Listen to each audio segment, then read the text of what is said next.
அனைவருக்கும் வணக்கம். இன்றைக்கு நான் உங்களுக்கு பண்டி இறைச்சியில் ஒரு பிரட்டல் செஞ்சு காட்ட போகிறேன். அதை எப்படி செய்கிறேன்றதை பார்ப்போம் வாங்குவோம். நான் இந்த பண்டி பிரட்டல் செய்கிறதுக்கு 750 கிராம் பண்டி இறைச்சி எடுத்து வச்சுருக்கிறேன். அந்த பண்டி இறைச்சியில் இருக்கிற கொழுப்புத்தன்மையான பகுதியை எடுத்து நீங்கள் முதல்ல சட்டியில் போட்டு அது கொஞ்ச நேரம் அவிஞ்சு அந்த கொழுப்பில் இருக்கிற எண்ணெய் வரும் வரைக்கும் நீங்கள் விடணும். அந்த எண்ணெயில் தான் நாங்கள் வதக்கி செய்ய போகிறோம். அது பண்டி பெல்லி ஃபேட் எடுத்தீங்களான்னு சொன்னால் இன்னும் நல்லா இருக்கும். இப்போ நாங்கள் இப்போ சட்டியில் போட்டுவிட்டேன். இனி நான் இதை மெல்லிய தணலில் விட்டுட்டு மூடி விட போகிறேன்.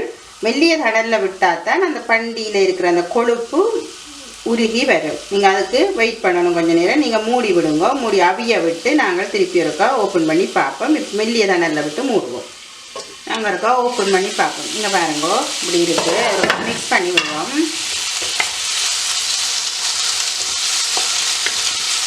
மிக்ஸ் பண்ணிவிட்டு நாங்கள் மூடியே விடுவோம். என்னென்னு சொன்னால் இதில் இருக்கிற தண்ணித்தன்மை போய்த்தான் அதுக்கு பிறகு இது உருக தொடங்கும். அதுக்காண்டி மூடி விடுவோம். நீங்கள் இறைச்சி வேண்டும் போது பெல்லி ஃபேட்டும் வேண்டி தனி தசையும் வேண்டி மிக்ஸ் பண்ணி செஞ்சீங்கன்னு சொன்னால் தான் நல்ல பண்டி பிரட்டலாக வரும்.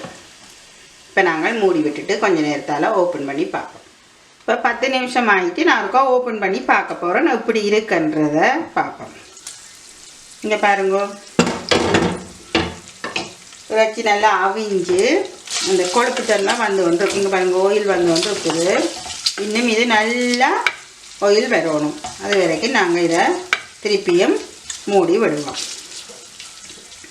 அந்த ஆயிலில் தான் நாங்கள் ஒனியனை வதக்க போகிறோம். அதுக்காண்டி இன்னும் கொஞ்சம் நேரம் மூடி விடுவோம். இனி நாங்கள் திருப்பி ஓப்பன் பண்ணி பார்ப்போம். இங்கே பாருங்க இப்படி அதுண்ட கொழுப்பெல்லாம் கரைஞ்சி எண்ணெய் வந்திருக்குன்றதை பாருங்கள். பாருங்க இது இன்னும் இதில் இருக்கிற ஃபேட்டுகள் வந்து கொண்டே இருக்கும். இப்படி வரணும். நல்லா ப்ரௌன் கலராக எல்லாம் வந்ததுன்னு சொன்னால் ஓகே. உங்களுக்கு ஆயில் தன்மை காணுமென்னு சொன்னால் நீங்கள் இப்பயே ஒனியனை போட்டு இதுக்குள்ளே வதக்கலாம். இந்த பண்டி கறிக்கல் செய்கிற முறையில் நான் இப்போ இதை பண்டி பிரட்டல் செஞ்சு காட்ட போகிறேன் உங்களுக்கு. இது நாங்கள் இதை விடுவோம். திருப்பியும் ஒரு கொஞ்சம் நேரம் மூடி விடுவோம். இது கொஞ்சம் இன்னும் எண்ணெய் விடட்டும். இனி நாங்கள் இதை ஓப்பன் பண்ணி பார்ப்போம். இங்கே பாருங்க எல்லா எண்ணெயும் வந்து எல்லாம் ப்ரௌன் கலரில் வந்துட்டு இனி நாங்கள் இதுக்குள்ளே ஒனியனை போடுவோம். இதில் நான் 750 கிராம் பண்டி இறைச்சிக்கு 2 மீடியம் சைஸ் ஒனியன் வெட்டி வச்சுருக்கிறேன். ஒனியனை போடுவோம். நீங்கள் அடுப்பை இந்த பண்டி இறைச்சி கறி செய்யும்போது எப்போவுமே நல்ல மெல்லிய ஹீட்டிலேயே வச்சுருங்க. அப்போ தான் அந்த ஆயில் வரும்.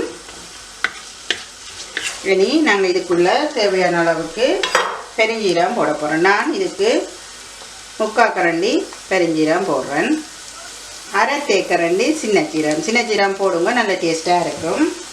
அதே மாதிரி 1/2 தேக்கரண்டி மல்லி போட்டாலும் நல்ல டேஸ்ட்டாக தான் இருக்கும். சில பேருக்கு மல்லி பிடிக்கிற இல்லை, மல்லி அப்படி பிடிக்காதாக்கள் போடாதீங்க. நான் போடுறேன். நான்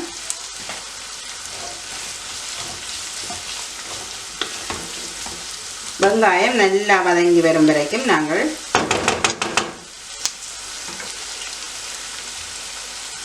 வெங்காயம் வதங்கும் போதே நாங்கள் கொஞ்சம் கருவேப்பிலை போடுவோம். நீங்கள் பண்டி நெய் போடும்போது உப்பு போடாதீங்க. உப்பு போட்டால் அந்த நெய் உருகி வராது. நாங்கள் உப்பு போடாமலே இப்போதைக்கு வதக்குவோம்.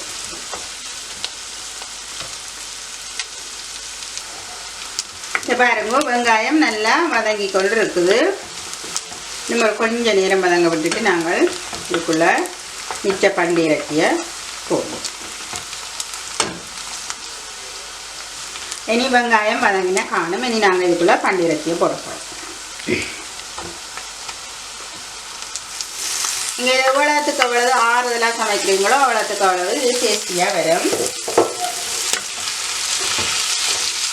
குயிக்காக செய்வீங்கன்னு சொன்னால் இந்த நெய் எல்லாம் உருகி வராது. கொஞ்சம் டேஸ்ட் குறைவாகவும் இருக்கும். ஆறுதலாக செய்கிறா தான் இது நல்ல டேஸ்ட்டாக வரும்.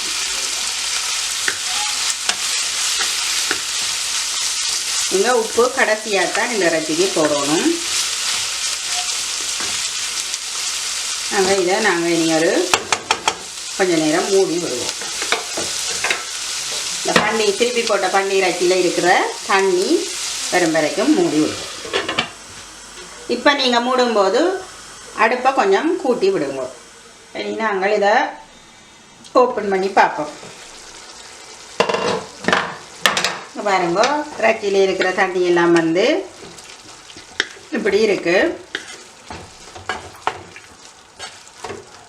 இனி இதுக்கு நாங்கள் எக்ஸ்ட்ராவாக கொஞ்சம் தண்ணி விட போகிறோம். இறைச்சிக்கு மேலால் இருக்கிற மாதிரி தண்ணி விட போகிறோம். பண்டி இறைச்சி எப்பவும் கொஞ்சம் நல்லா அவியோணும். அதுக்காண்டி கொஞ்சம் தண்ணி விட்டு திருப்பி நாங்கள் மூடி விடுவோம். நல்லபடியாக மிக்ஸ் பண்ணி விடுங்க. அந்த அவிய விட்டா பிறகு இப்படியே மிக்ஸ் பண்ணிவிட்டு ஒருக்க நாங்கள் மூடி விடுவோம். மூடிட்டு ஒரு கொதிக்க திருப்பி ஓப்பன் பண்ணி பார்ப்போம். இனி நாங்கள் இதை ஓப்பன் பண்ணி பார்ப்போம். பாருங்க, அவிஞ்சு வந்துருக்குது. இனி நாங்கள் இதுக்கு தூளும் பச்சை மிளகாயும் போடுவோம். உப்பும் போடணும். தேவையான அளவுக்கு உப்பு போடுவோம். முதல்ல கொஞ்சம் நெய்த்தன்மை இருக்கிறபடியே கொஞ்சம் உப்பு கொஞ்சம் கூடத்தான் இதுக்கு தேவை. கொஞ்சம் கூடவா போடுவோம். நீங்களும் பார்த்து போடுங்க உங்களோட அளவுக்கு. தூள் தேவையான அளவுக்கு தூள். நான் இதுக்கு 3 வரண்டி ஃபுல்லாக போட போகிறேன். நீங்கள் உங்களோட உரைப்புக்கு ஏற்ற மாதிரி போடணும். இதில் 5 பச்சை மிளகாய் வெட்டி வச்சுருக்கிறேன். அதையும் போட போகிறேன்.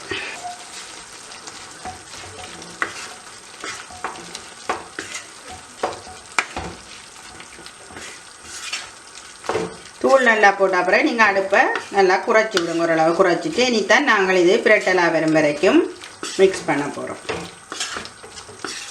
அடுப்பை கூட்டி வச்சிங்கன்னு சொன்னால் அந்த எண்ணெயில் நல்லபடியாக பிரண்டு வராது. கொஞ்சம் குறைச்சிட்டு அதில் நாங்கள் அடுப்பை குறைச்சிட்டு பிரட்டி எடுப்போம். அதுதான் டேஸ்டியாக இருக்கும்.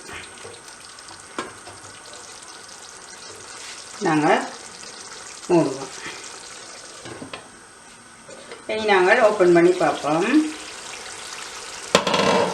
இங்கே பாருங்கள் இப்படி இருக்குன்னு சொல்லி எண்ணெய் வந்து நல்லபடியாக இருக்குது.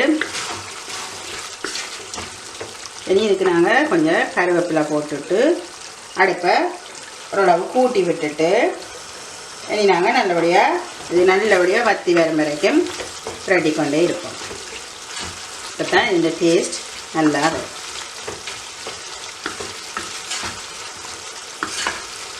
பண்டியில் கொழுப்பு தன்மை இருக்கிறபடியே கொஞ்சம் உரைப்புகள் நீங்கள் எவ்வளோ போட்டாலும் குறைவாக இருக்கிற மாதிரி தான் இருக்கும். நீங்கள் கூடவே நீங்கள் போடலாம்.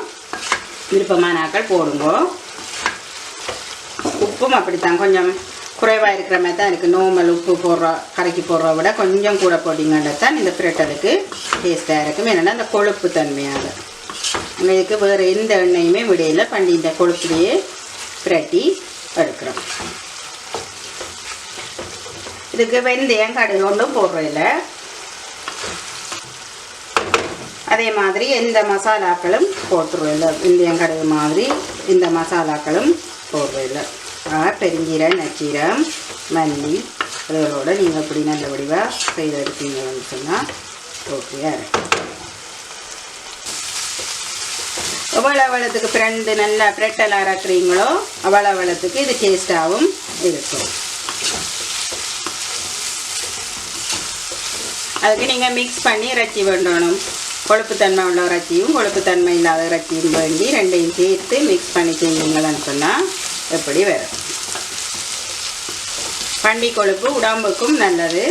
நீங்கள் பயப்படாமல் வேண்டி செய்து சாப்பிடணும்.